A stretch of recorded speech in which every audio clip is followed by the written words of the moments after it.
계신 분들은 대부분 기능의학을 좀 접하신 분들이어서 앞선 강의에 대해서 어느 정도 기본적인 지식을 기반으로 해서 이해를 하셨을 것 같고요.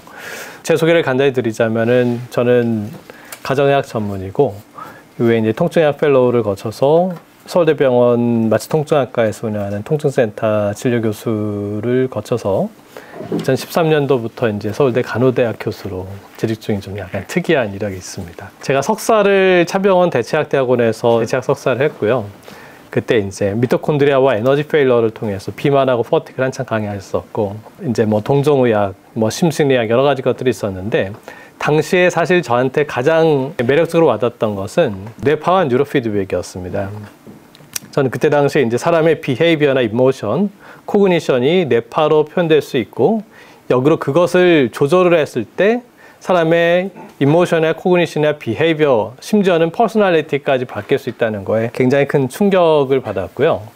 그 이후에 제가 박사는 경희대학교 동서의학대학원에서 동서의학 박사를 했었지만, 제 큰 화두는 어떻게 하면은 동서양의 의학을 통합하고 그 다음에 몸과 마음, 심신의 의학을 통합하는 데 있어서 어떤 리서치 메소드를 쓸 것이며 이것을 어떻게 데이터 기반으로 그것을 통합할 것인가에 관련된 것이었습니다. 그래서 제가 이제 관심을 갖게 된 것은 이제 파장 데이터이고, 그 다음에 통증센터에서 근무하면서 주로 이제 그 컨커션 인저리나 교통사고 후유증 환자들을 보면서 브레인의 소위 말해서 마이크로 티어링과 어떤 마이크로 시냅틱 인저리가 와서 생기는 다양한 디프레션이나 코그니티브 임페어먼트나 크로닉 센서리 프로블럼, 디세시테자라든지 아니면 CRPS 같은 그런 통증 문제들이 이밸리에이션이 안 되는 문제들에 대해서도 역시 이제 뇌파를 정량화 분석을 하고 컴퓨터과학적인 분석을 했을 때 상당히 펑셔널 브레인 매핑이 가능할 수 있겠다라고 하는 것들이 이제 저한테 크게 와닿았었고, 그래서 2012년부터 이제 국가 참조 표준 사업이라고 하는 정부 R&D 과제를 기반으로 해가지고 연구를 하기 시작했습니다. 그리고 비슷한 시기에 학내 창업을 해가지고 2016년도에 아이메디슨이라는 회사로 스핀오프를 하고 지금 바로 여기 선능력 근처에 이제 저희 사무실이 있습니다. 저희 회사는 한마디로 말씀을 드리면 두 개의 파장에 주목을 합니다. 하나는 뇌파라고 하는 이 생체 신호고, 또 하나는 눈으로는 잘 보이지 않지만 존재하는 근적외선 파장입니다. 그래서 뇌파를 이용을 해서 진단을 하고 근적외선 파장을 이용을 해서 치료하는 회사입니다. 저희가 이제 상품화 시킨 것은 이제 왼쪽에 보이는 헬멧 형태의 젤을 쓰지 않는 드라이 센서를 가지고 있는 19 채널의 풀 채널 EEG로 현재 한국식약처하고 미국 FDA의 뇌파계 진단기기로 등록이 되어 있고요. 두 번째는 클라우드 기반의 자동 뇌파 분석 솔루션입니다. 그래서 뇌파라고 하는 것은 사실 측정도 굉장히 번거롭고 어렵지만 이 신호를 제대로 정량하고 분석을 하려면은 이 아티팩트를 제대로 정제를 시켜야 됩니다. 노이즈와 아티팩트를 제대로 정제시키지 않으면 그 다음에 분석되는 정량화 신호나 아니면은 AI 알고리즘의 정확도가 확 떨어지기 때문에 이 아티팩트를 어떻게 하면은 자동화된 알고리즘을 정제할 것인가에 대한 부분들이 많이 디벨롭이 됐고, 그것이 이제 내재되어 있으며 그 다음에 나이와 성별에 따른 이펙트를 어저스트하기 위한 스탠다디제이션이 데이터베이스에 의해서 이제 이루어지는 이 사스 기반의 분석 시스템도 현재 국내 미 FDA의 SAMD로 등록되어 있습니다. 그리고 진단 지원 알고리즘으로서 다양한 알고리즘이 개발되고 있는데 뒤에 또 차차 소개를 해드리도록 하겠습니다. 저 헬멧 형태의 디바이스에는 크게 진단 기능, 그리고 이 PPD 센싱을 통한 HRV 분석, 그 다음에 이제 850 나노미터로서 미토콘드리아의 사이토크롬 C 옥시데이즈를 스페시픽하게 인덕션 시키는 특수한 파장의 근적외선 파장을 통한 포토바이옴 모듈레이션 펑션 세 가지 기능이 올인원으로 내장되어 있습니다. 그리고 와이어리스로 태블릿으로 제어가 되고, 그 다음에 측정이 되면은 바로 저희 클라우드 시스템으로 들어가서 디노이징이 돼서 노이즈를 제거하고, 그 다음에 임상적으로 중요한 지표들이 정제가 돼서 이런 식으로 이제 정량화 분석이 되고요. 마찬가지로 현재 이제 흔히 쓰는 HRV들은 주로 EEG 신호를 기반으로 해가지고 모 회사에서 많이 보급을 해왔는데, 저희는 PPD 센서나 EEG 센서를 기반으로 해서 빅빗 인터벌 분석을 하고, 거기에 따라서 이제 클라우드 기반으로 분석하는 아이싱카트라고 하는 것도 현재 자율신경 분석 소프트웨어로 지금 의료기기로 등록되어 있습니다. 그리고 저희가 하는 AI 바이오마커는 첫 번째가 주관적 인지저하 경도 인지 장애를 감별하는 알고리즘, 두 번째로는 아밀로이드 펫 데이터를 예측하는 알고리즘, 세 번째는 알츠하이머 환자에서 흔히 동반되는 디프레션이나 또 루이 바디, 아밀로패시를 감별하는 것이 굉장히 중요하죠. 그래서 루이 바디의 동반 여부를 감별하는 알고리즘을 신촌 세브란스랑 같이 개발하고 있고요. 그 다음에 또 이제 디프레션 이제 알고리즘들이 있습니다. 그 다음에 이 포토바이오 모듈레이션이라고 하는 것은 굉장히 최근에 각광받고 있는 치료인데요. 제가 작년부터 해서 주로 이제 수면 장애부터 경도인지 장애, 파킨슨하고 알츠하이머 디지즈, 가장 많이 했었던 것은 사실 자폐 치료입니다. 그래서 지금도 자폐 아이들을 좀 치료하고 있고 그것이 조금 더 확산이 돼서 최근에 이제 소아청소년 발달증진 협회하고 같이 공동 프로모션을 해서 지금 저희 솔루션을 통해서 자폐 치료를 본격화하는 그런 작업을 하고 있습니다. 몇 가지 먼저 이제 유스 케이스를 소개를 드리면은 저희가 작년 3월 달에 소프트웨어가 FDA 승인된 이후로 굉장히 이제 큰 성과를 하나 중에 그 미국 특수전사령부에서 저희 장비를 정식으로 도입을 해서 현재 군인들의 멘탈 모니터링과 PTSD와 트라우마틱 브레인 인저리로 인한 이 퍼포먼스를 회복시켜주는 쪽으로 저희 장비를 이제 많이 쓰고 있고요.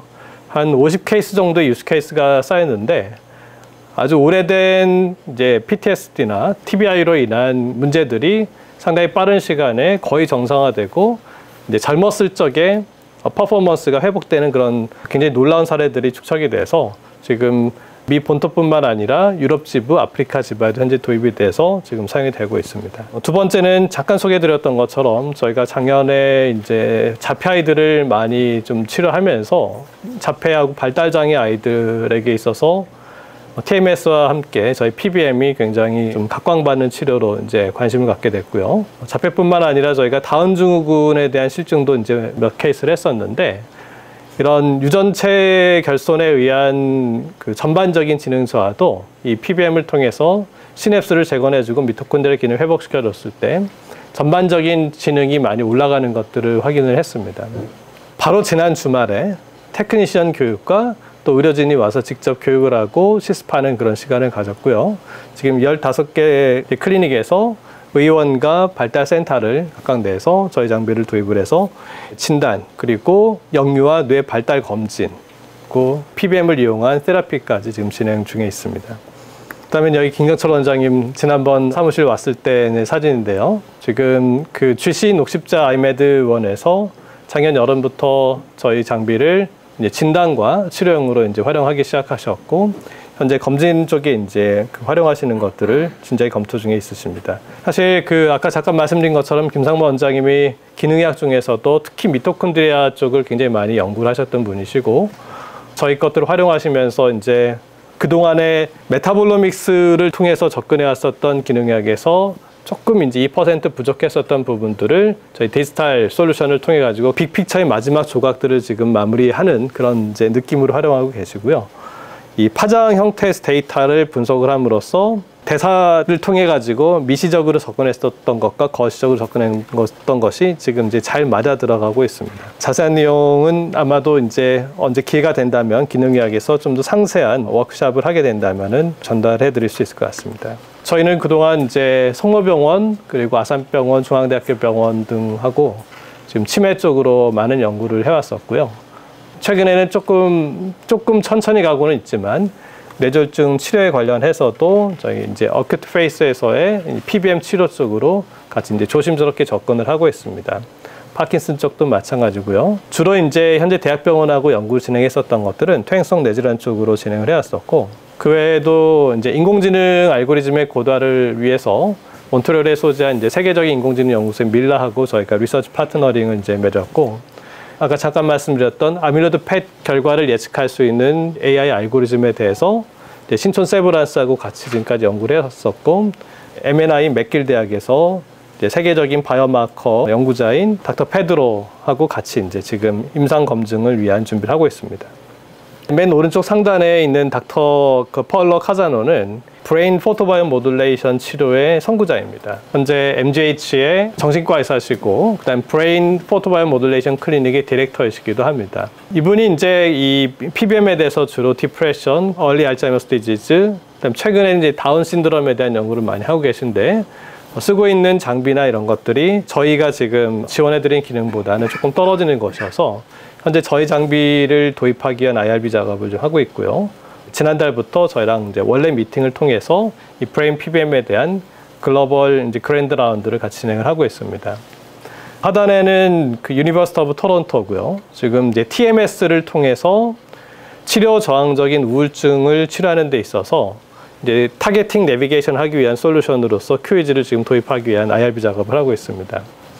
이쪽은 이제 맥메스터 대학이고요. 또 북미 쪽은 하키 인저리나 사커 인저리 등 트라우마틱 브레인 인저리가 굉장히 많기 때문에 그것을 이제 어큐트하게 이벨루션하고 또 PBM을 도입해서 치료하기 위한 쪽으로 가고 있고요. 이 선생님한테 들은 재밌는 얘기 중에 하나가 주로 이제 싸워서 맞거나 아니면은 공으로 맞거나 해서 치아가 손상되는 경우들이 또 종종 있는데 되게 그래서 치과를 가면 보통 치아만 사실은 치료하지 않습니까?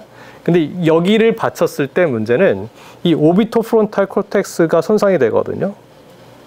사실 이렇게 휘플래시 인저리 같이 이렇게 하이퍼플렉션 익스텐전 인저리가 왔을 때도 겉으로 드러나는 다이렉트한 컨커션 인저리가 없더라도 이 오비토프론탈하고 템포랄 폴 쪽이 스컬하고의 부딪힘을 통해 가지고 흔하게 컨커션 인저리가 옵니다. 이벨루션이 잘 안 되죠. 근데 특히 오비토프론탈 콜텍스가 손상이 되면 어떻게 되냐면 나중에 성격 문제가 생깁니다.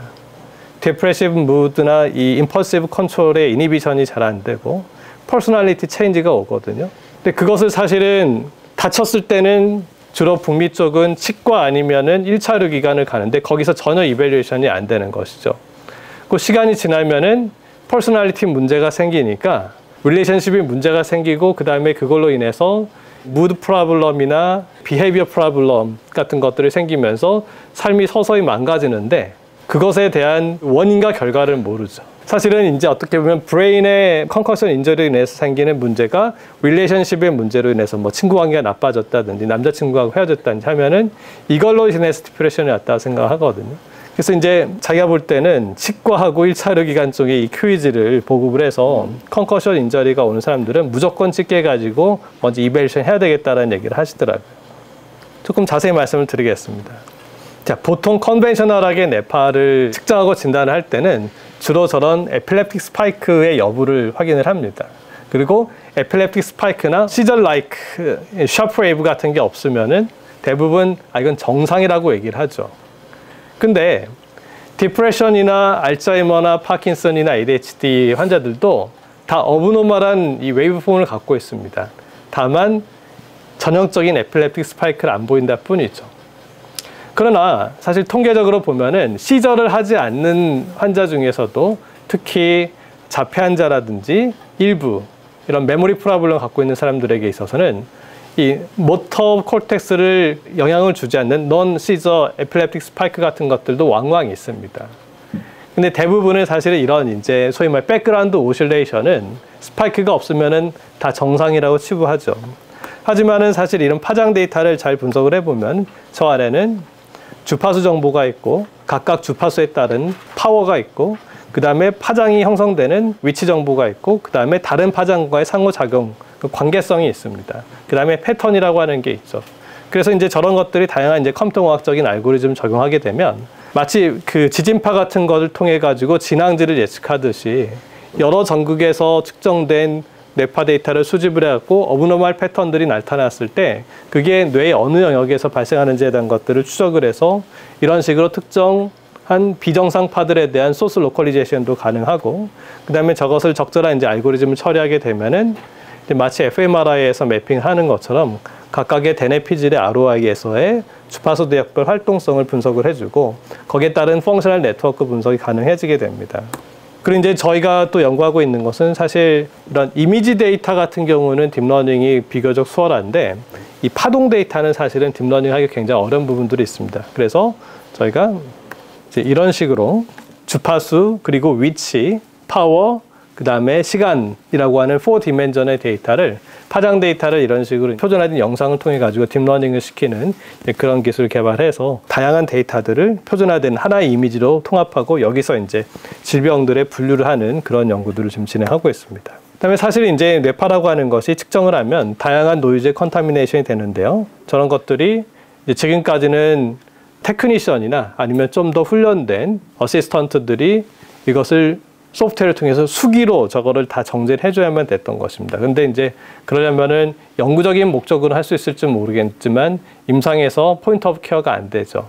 그렇기 때문에 이제 다양한 필터하고 인공지능 알고리즘을 적용을 해서 특정한 이제 노이즈 파장들을 제거해주는 알고리즘을 통해서 짧은 시간 안에 신호를 이제 재구성을 해주게 되고, 그 다음에 그걸 기반으로 해서 저런 소위 말해서 파워 스펙트럼 분석이라든지 펑셔널 네트워크 분석이라든가 검진에서 활용 가능한 리포트들이 이제 만들어지게 되는 것입니다. 더 나아가서는 오늘 주제가 성인성 뇌질환이기 때문에 이걸 좀 갖고 와봤는데요. 지금까지 외래에서 활용하는 다양한 MMS나 간이 신경인지 검사들이 MCI를 감별하는 데 있어서 그렇게 센시티브하지가 않습니다. 그리고 이제 MCI라고 하는 것들은 굉장히 원인이 헤테로지니어스하죠. 그래서 알츠하이머뿐만 아니라 디프레션이라든지 브레인 포그를 유발한 다양한 원인들에 의해서도 소위 말해서 펑셔널 MCI가 올 수가 있습니다. 그래서 중요한 것은 나이의 효과나 이런 것들을 어드저스트를 해서 실질적으로 그 나이의 평균적인 노화 패턴에 비교했을 때 어떤 패솔로지컬 패턴이 있는지에 대한 것들을 감별할 수 있어야 되고, 그 다음에 그 핵심적인 원인들을 또 감별할 수가 있어야 됩니다. 그래서 저희가 이제 몇 가지 알고리즘을 컴바인해서 지금 제공하고 있는 것이 이런 단계입니다. 50%까지는 그 건강인, 그 다음에 50에서 60%까지는 인지적으로는 건강한데 패솔로지가 잠복돼 있을 가능성이 있는 거예요. 소위 말해서 베타밀로이드 로드가 상대적으로 높은 군, 그러나 인지적은 정상. 그 다음에 이제 60에서 70% 같은 경우는 아밀로이드 플라그 로드는 높지 않지만 펑셔널하게 기능이 떨어져 있는 군, 그리고 아밀로이드 패솔로지 로드가 높은 알츠하이머 타입의 경도인지 장애, 그 다음에 디미안 체곤, 이런 식으로 이제 저희가 나눠줄 수가 있게 되고요. 이 배경은 첫 번째가 정상 노화나 SCD하고 MCI를 구분하는 그런 알고리즘이 적용이 되고, 그 다음에 이런 식으로 아밀로이드 펫을 예측하기 위한 패솔로지 스페시픽한 알고리즘들을 저희가 이제 계속 개발을 해서 이제 업데이트를 하고 있습니다. 그 근거는 실제로 왼쪽에 보시면은 SCD하고 MCI 각각에 있어서도 펫을 기반으로 해서 아밀로이드 파지티브인 군하고 네거티브인 군을 보면은 이 패턴들이 굉장히 나눠지는 것들을 볼 수가 있습니다. 즉, 이쪽 군이 아밀로이드 파지티브인 군인데요. 이 파지티브인 군은 네거티브인 군에 비해서 상대적으로 슬로우 웨이브에서의 로드가 더 많이 걸려 있죠. 특히 워킹 메모리 같은 것들을 담당하는 프론탈 콜텍스에서의 슬로우 웨이브가 더 유의적으로 증가를 했고요. 그 다음 반면에 이제 SCD나 MCI에 있어서 패솔로지 네거티브인 경우는 두정엽에 있어서의 베타파의 컴펀세이션이 더 잘 일어나고 있는 걸로 이렇게 패턴이 구분이 됩니다. 근데 비단 이제 사실은 저거는 굉장히 대표적인 패턴이고, 이거 외에도 다양한 이제 펑셔널 커넥티비티 패턴의 차이들이 나타나는데, 저런 것들을 이제 피처를 다 실렉션 해가지고 모델링을 했을 때 상당히 프로미싱한 감별 데이터들이 나오는 것을 확인할 수가 있었고요. 여기에 대해서 저희가 SCI 논문을 이제 퍼블리시를 했습니다. 그래서 왼쪽은 굉장히 좀 초기 모델링을 해서 나왔었던 논문이고요. 오른쪽 거는 이제 한 2년 전에 퍼블리시된 논문인데, 아밀로이드 펫을 기반으로 해가지고 그 펫의 결과를 블라인드하게 얼마나 저희 알고리즘이 이제 예측하는지를 봤을 때 상당히 프로미싱한 감별력을 갖고 AUC 커브가 0.8 이상 나오는 것들을 확인할 수가 있었습니다. 현재 계속해서 업데이트 중에 있고요. 근데 사실은 제가 생각할 때 1번하고 2번까지도 스크리닝 툴로서는 굉장히 중요하지만, 이 알츠하이머 환자는 사실 굉장히 헤테로지니어스하고 이 프로그레션의 패턴에 있어서 똑같은 양상을 보이지 않고 있습니다.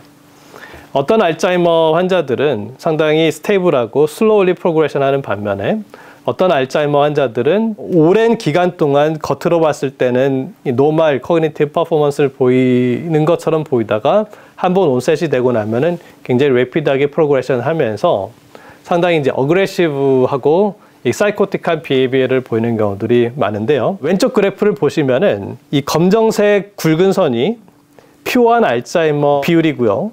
실제로 동반되는 이제 패솔로지를 연구를 해보면은 저 상위에 있는 옐로우 곡선처럼 루이 바디가 동반되는 이 경우가 상당히 높습니다. 그래서 어떻게 보면은 역으로 봤을 때 사실 인지기능이 정상인 상태에서 돌아가신 분들의 사후 부검을 또 해봐도 사실 베타밀로이드가 존재하는 경우들이 이제 왕왕 있죠. 그럼 마치 이제 허리가 아프다고 했을 때 룸바 MRI를 찍어보면 증상이 없는 사람도 한 절반 정도는 돌출되어 있는 경우들이 있지 않습니까? 그렇기 때문에 사실은 베타밀로이드라고 하는 것이 저는 개인적으로 그게 정말 원인인지에 대해서 상당히 퀘스천입니다. 어떻게 보면은 마치 우리가 이제 사실 인플라머터리 로드가 높아지고 톡신의 로드가 높아지면 그거를 비세랄 팻이 어그리게이션이 되면서 톡신들을 어떻게 보면 이제 포획해주는 그걸 컴펀세이션하는 과정에서의 메타볼리즘에 문제가 생기고 이런 것처럼 이 베타밀로이드 플라그라고 하는 것도 이 톡신의 로드가 증가를 했을 때 그것과 이제 상호작용 속에서 나타나는 컴펀세이션한 그런 현상은 아닌가 하는 생각이 좀 갖고 있고요, 개인적으로는. 그 다음에 실제로 인지 기능을 나빠지게 하는 요인은 기능의학적 관점에서도 톡신이 한 종류만 있을 때하고 두 종류 이상 있을 때는 각각의 톡신의 절대적인 어마운트가 높지 않더라도 얘네들이 이제 상호작용을 하는 경우들이 있지 않습니까? 마찬가지로 이 알파시닐코페스라고 하는 것이 같이 동반되어 있으면은 얘가 상당히 인지 기능들을 빠르게 나쁘게 하는 그런 요인으로 작용하는 걸로 그렇게 의심을 하고 있습니다. 근데 문제는 루이 바디 디멘치아나 루이 바디 MCI를 진단할 수 있는 임상적 솔루션이 없습니다. 알츠하이머는 그나마 이제 아밀로이드 팻이 있는데 그래서 이거에 대한 연구가 신촌 세브란스 병원의 신경과하고 같이 해서 거기 계신 이제 PI는 이 FDG 팻과 아밀로이드 팻, 그 다음에 도파민 트랜스포터 팻 세 가지를 측정을 해가지고 거기서 나름대로 이게 이제 퓨어한 알츠하이머인지, 퓨어한 루이 바디인지, 아니면 동반되어 있는 건지를 이제 분류를 하고요. 저희는 그것을 이제 뇌파를 기반으로 해서 감별하는 그런 이제 연구들을 같이 진행을 했습니다. 거기에 대한 이제 자세한 내용들은 제가 여기서 다 말씀드리긴 시간 관계상 어려울 것 같고요. 첫 번째 논문은 이렇습니다. 근데 보통 보면은 이제 이 논문 전에 다른 연구팀에서 이 SCD나 MCI 알츠하이머에서 프로그레션 하는 타입과 스테이블한 타입을 뇌파로 감별해서 퍼블리시를 한 적이 있었거든요. 그랬을 때 이제 스테이블한 알츠하이머 디지즈가 딱 이런 패턴이었고 프로그레시브한 알츠하이머가 딱 이런 패턴이었습니다. 저희 연구랑 대조를 해보면은 그 루이 바디가 동반되어 있는 알츠하이머 환자가 이쪽 왼쪽이고 그 다음에 퓨어한 알츠하이머가 사실은 이쪽이거든요. 그래서 상세한 데이터를 한번 소개해드리면 재밌는데 이거는 저희 논문이 아니고 다른 팀의 논문인데 여기서는 이제 베이스라인에서 아직 MCI나 디멘치아로 넘어가지 않은 알츠하이머 디지즈 환자들을 뇌파를 측정하고 쭉 프로스펙티브하게 추적 관찰해봤는데 이쪽이 프로그레션하는 타입이고 이쪽이 스테이블한 타입이었습니다. 그러면 프로그레시브한 타입과 스테이블한 타입의 베이스라인에서 차이를 보면은 프로그레시브한 타입이 스테이블한 타입에 비해서 전두엽과 측두엽의 세타파가 증가하는 패턴들이 딱 감별이 되거든요. 근데 이제 알츠하이머 디지즈에서 퓨어한 알츠하이머 디지즈하고 루이 바디가 동반된 알츠하이머 디지즈하고 이렇게 나눠보면 아까 보여드린 이 패턴하고 굉장히 유사하게 나타나는 것을 알 수가 있습니다. 눈썰미 테스트인데요. 라이트 브레인이 발달이 안 되신 분은 이 차이를 잘 모르시더라고요. 그래서 사실 이제 저희가 강력하게 의심하는 건 아밀로이드 플라그만 제거하는 아두카두맙 계열의 약물들이 지금까지 인지기능 회복에 별로 신통치 않았던 이유는 이 알파시누코패스의 코모비티군가 굉장히 절반 정도 되는데 확률적으로 어디로 알로케이션 될지에 대한 것들이 컨트롤이 안 되니까 인터벤션군에서도 확률적으로 절반은 얘네들이 있을 텐데 아밀로이드 플라그를 아무리 제거하더라도 실질적으로 인지기능 회복이 효과가 이제 더뎠을 것이다라고 의심을 하고 있고 또 한 가지는 저희 해보면은 이미 시냅스가 많이 망가진 상태에서 플라그만 제거를 한다고 하더라도 사실은 전반적인 커그니티브 퍼포먼스가 그렇게 개선되지 않은 효과들이 있습니다. 그래서 저희들은 이제 거기에 대한 이제 치료 솔루션으로서 PBM을 저희가 많이 활용을 하고 있는데요. 조금 각설하고 PBM에 대한 말씀을 간단히 드리고 제 발표를 마치도록 하겠습니다. 제가 기능의학에서 처음에 이제 20년 전에 미토콘드리아 문제를 접하면서 아, 미토콘드리아가 정말 중요하구나. 그 다음에 이제 나중에 여러 가지 장내 미생물 이런 걸 공부하면서 우리 몸의 피부나 점막에 있는 상재균들이 우리 몸 바깥에서 우리와 생태계를 이루고 있으면 이 미토콘드리아는 세포 안에서 완벽한 생태계를 이루고 있는 세포 단위에서 생태계를 이루고 있는 굉장히 중요한 소위 말해 공생 미생물과 같은 역할을 하는데 당뇨 같은 경우도 사실은 퍼시스턴트 오가닉 폴루턴트 같은 것들이 굉장히 리포필릭하니까 셀 멤브레인을 통과해서 미토콘드리아 이니비션 시키면 미토콘드리아의 호흡 채널이 이제 이니비션이 되면서 얘가 이제 TCA 사이클이 안 돌고 ATP 전환이 안 되니까 셀 내에 있는 인트라셀룰라하게 이제 리피드가 축적이 되고 이게 인슐린 레지스턴스를 일으키는 그런 메커니즘들이 굉장히 많이 연구가 되어 있었거든요. 그러면 이제 미토콘드리아 기능을 어떻게 이제 회복시킬 건가 해서 저는 이제 처음에 접근했던 것이 디톡시피케이션 쪽으로 이제 많이 접근을 하다가 이게 브레인으로 가니까 브레인에서도 미토콘드리아가 디벨롭먼탈 프로블럼부터 해서 디프레션, 스트로크, 파킨슨, 트라우마틱 브레인 인저리까지 5만 군데가 이 미토콘드리아에 관여하지 않는 곳이 없더라고요. 근데 문제는 이제 이 브레인은 또 BBB 문제가 있기 때문에 미토콘드리아의 기능을 이 몰레큘라 관점에서만 접근을 해가지고 회복시킨다는 것이 굉장히 어려웠고, 그래서 저희가 찾던 중에 특수한 파장의 근적외선 파가 효과적으로 페네트레이션을 해서 치료적인 효과가 굉장히 크다는 것들을 저희가 알게 됐고요. 굉장히 복합적인 효과가 있습니다. 미토콘드리아 기능을 회복시킬 뿐만 아니라 이제 플라스틱 리제너레이션도 효과적으로 증진시키고, 그다음에 디톡시피케이션 효과들도 같이 이제 많이 있는 거를 확인하게 됐고, 네, 다양한 질환들에 대한 것들을 저희가 이제 연구를 좀 해왔습니다. 간단한 사례만 좀 보여드리고 마치도록 하겠습니다. 뇌경색이 와가지고 3년 전에 찍은 MRI 사진하고 또 2주 전에 찍은 MRI 사진하고 비교를 해주더라고요.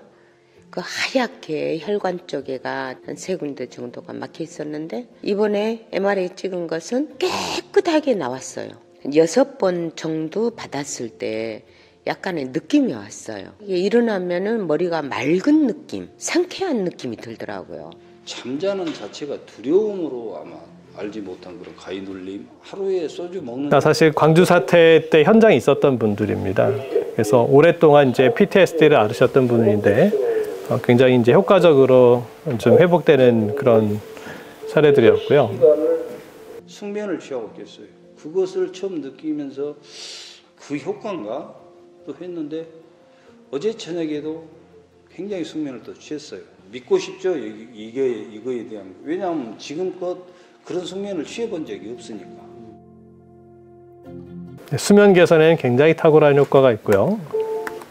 그다음에 저희가 이제 CDR을 통해서 파일럿 스터디에 대한 이펙티브니스를 좀 평가를 해봤는데 12주 동안에 주 3회 정도의 한 10분에서 이제 15분 정도의 PBM 치료를 하면서 MCI 군, 그다음에 얼리 디멘치아 CDR 1 정도 되는 군에서 거의 정상적으로 기능이 회복하는 그런 사례를 확인할 수가 있었습니다. 그래서 현재는 지금 이 결과를 기반으로 해가지고 저희 식약처에 알츠하이머 MCI를 대상으로 하는 정식 임상시험을 지금 하기 위한 파일럿 스터디 허가 임상시험 지금 진행하고 있고요. 아까 말씀드린 것처럼 자폐란 다운증후군, 그리고 또 일부는 마약 중독 재활 쪽으로도 저희가 이제 실증해보고 있는데, 원인과 관계없이 이 수면 개선이나 무드 개선, 그리고 무드의 플럭추에이션을 안정화시켜주고 인지기능 개선시키는 데 있어서 상당히 좋은 효과들을 많이 확인을 해왔습니다. 나머지 상세한 내용들은 또 다음에 기회가 있으면은 또 소개해드리도록 하겠습니다.